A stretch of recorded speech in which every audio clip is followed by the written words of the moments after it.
ଯେତେବେଳେ ରେଭେନ୍ସା ବିଶ୍ୱବିଦ୍ୟାଳୟ ନାମକରଣ ନେଇ ଆଜି ଓଡ଼ିଶା ଗୋଟେ ବଡ଼ ବିତର୍କ ସୃଷ୍ଟି ହୋଇଛି।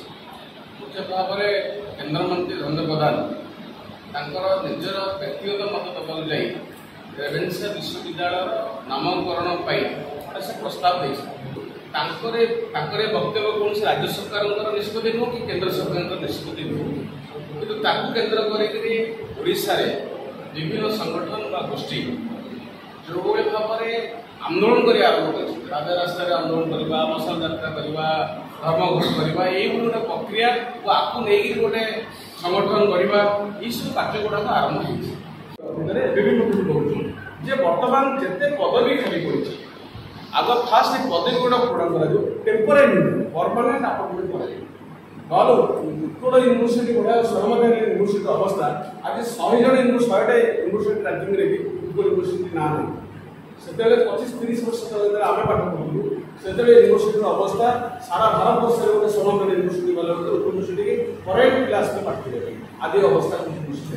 ତେଣୁ Utkal university, Brahmapur university, Sambalpur university, Ravenshaw university ସବୁ ୟୁନିଭର୍ସିଟି ଅବସ୍ଥା ଏମାନେ କେବଳ ଗୋଟେ ନାଁ କମେଇବା ପାଇଁକା ଗୋଟେ କଲେଜକୁ ୟୁନିଭର୍ସିଟି ଡିକ୍ଲେୟାର କରୁଛନ୍ତି। ସେତେବେଳେ ମଧ୍ୟ ବି ସଂଗଠନ ମାନେ କେହି ଉଚ୍ଚଶିକ୍ଷା ବ୍ୟବସ୍ଥାର ସୁଧାର କରିବା ପାଇଁ କୌଣସି କାର୍ଯ୍ୟକ୍ରମ ନେଇନଥିଲେ ବା କୌଣସି ରାଜରାସ୍ତାରେ ଲଢ଼େଇକୁ ଆସିଥିଲେ।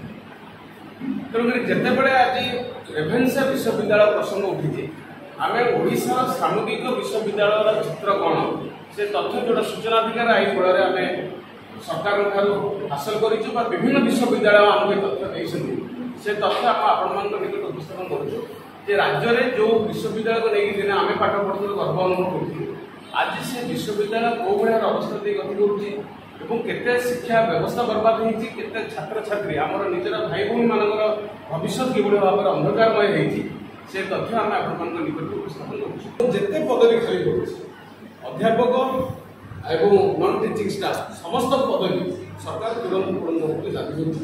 ଏବଂ ଯେଉଁମାନେ ୟୁନିଭର୍ସିଟିରେ ରେଭେନ୍ସା ନାଁ ପରିବର୍ତ୍ତନ ନେଇ ଆନ୍ଦୋଳନ କରିছে, ଆମେ ତାଙ୍କୁ ବି ନିବେଦନ କରୁଛୁ ଯେ ମୁଖ୍ୟ ପ୍ରସଙ୍ଗ ରହିଛି କେମିତି ପିଲା ପାଠ ପଢ଼ିବେ। ମୁଖ୍ୟ ପ୍ରସଙ୍ଗ ନାଁ ପରିବର୍ତ୍ତନ ଗୋଟେ ବଡ଼ ପ୍ରସଙ୍ଗ ନୁହେଁ, ନାଁ ପରିବର୍ତ୍ତନ ଡିବେଟ୍ ହେଉଛି, ଡିବେଟ୍ ହେବ, ତାକୁ ନେଇକି ଆନ୍ଦୋଳନ ରାଲି ନ କରିକିରି ବରଂ ସେଇ ଛାତ୍ର ସଂଗଠନ ମାନେ ହୁଅନ୍ତୁ, ଅଭିଭାବକ ସଂଗଠନ ମାନେ ହୁଅନ୍ତୁ, ସେମାନେ କେମିତି ଶିକ୍ଷାର ମାନ ବୃଦ୍ଧି ହେବ, ଆମ ୟୁନିଭର୍ସିଟି କେମିତି ଠିକ୍ ଚାଲିବ, ଆମ ପିଲା କେତେ ଭଲ ପାଠ ପଢ଼ିବେ, ତାକୁ ନେଇକି ମୋର ଓଡ଼ିଶାର ଆନ୍ଦୋଳନ ଜନ ଆନ୍ଦୋଳନ ସୃଷ୍ଟି ହେବ। ହେଲେ କ'ଣ ହେବ ନା ସରକାର ବାଧ୍ୟ ହେବେ ଏସବୁ ସମସ୍ୟାର ସମାଧାନ କରିବେ।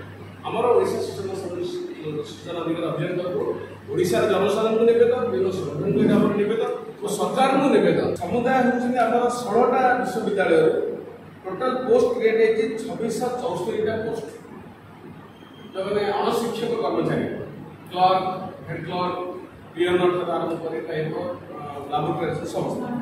ଏଥିରୁ ଭ୍ୟାକେନ୍ସି ହେଉଛି 1746 ଭ୍ୟାକେନ୍ସି, ତାହେଲେ ମୋର୍ ଦେନ୍ 50% ଭ୍ୟାକେନ୍ସି ଏଇସବୁ ୟୁନିଭର୍ସିଟି ଗୁଡ଼ାକରେ ଅଣଶିକ୍ଷକ ପଦବୀ କଥା ଖାଲି ପଡ଼ିଛି। ମୁଁ ରେଭେନ୍ସା କଥା କହୁଛି, ଯେଉଁ ରେଭେନ୍ସା ନେଇକରି ବର୍ତ୍ତମାନ ନାଁ ପରିବର୍ତ୍ତନ ହେଇକି ଆନ୍ଦୋଳନ, କିନ୍ତୁ ଯେ ରେଭେନ୍ସାରେ ଶିକ୍ଷା କେମିତି ଦିଆଯିବ ତାକୁ ନେଇକରି ଯେଉଁ ଆନ୍ଦୋଳନ ହେବା କଥା ପ୍ରକୃତରେ, ତା ପାଇଁ ମଧ୍ୟ ବି କେଉଁ ସଂଗଠନ ବାହାରିକି ଆନ୍ଦୋଳନ କରିବା ପାଇଁ ଛାତ୍ର ସଂଗଠନ ଆମେ ବି ଦେଖିବାକୁ ପାଉନୁ। ରେଭେନ୍ସା ବିଶ୍ୱବିଦ୍ୟାଳୟରେ 184ଟି ହେଉଛି ଅଣଶିକ୍ଷକ ପଦବୀ, ସେଥିରୁ ମାତ୍ର ହେଉଛି ଭ୍ୟାକେନ୍ସି ହେଉଛି 127ଟା ହେଉଛି ଭ୍ୟାକେନ୍ସି, ଆରାଉଣ୍ଡ ମୋର୍ ଦେନ୍ 80% ହେଉଛି ସେଠି ଭ୍ୟାକେନ୍ସି।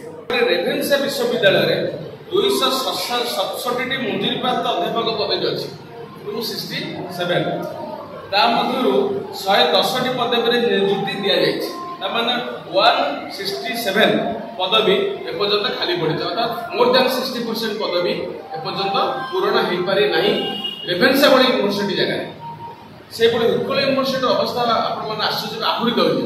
ଓଡ଼ିଶାରେ ଶିକ୍ଷାମାନ କାହିଁକି ବର୍ବାଦ ହେଇଛି, ଓଡ଼ିଶାରେ ଉଚ୍ଚଶିକ୍ଷା ଅବସ୍ଥା କାହିଁକି ଏତେ ନିମ୍ନଗାମୀ ହେଇଛି, ଆପଣମାନେ ଏଇଥିରୁ ଅନୁଭବ କରିପାରୁଛନ୍ତି। ଭାରତର एकमात्र परीक्षित बायोसार पृथ्वी प्रो माटी को रखे सुस्थ दिए नुआ जीवन। धान पनीपरिबा और डाली जातीय फसल पाई लाभदायक, अमल बढ़ाए, रोग कमाए। आज ही जमी रे प्रयोग करंतु।